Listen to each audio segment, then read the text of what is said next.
kunani kulo muzi kunezinto engenzeki kahle singalo indoda iyona ufanele ibeke imithetho to govern ikhaya ebese umama nezingane zakhe basubmit endodeni emthethweni ebekwe indoda ekhaya.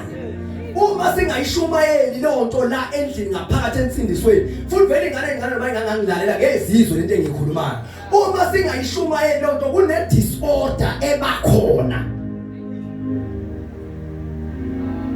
And umindoda ingananto ongezoyi understand ukuthi yona ofay implement imithetho yona okufanele yenze foundation of everything that touches the family iyobilimele yonke lento.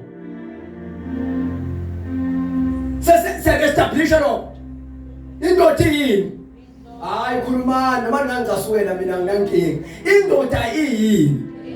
Why I preach like this? Some of us asiganile because we fail to embrace ukuthi mawugana uzophathwa.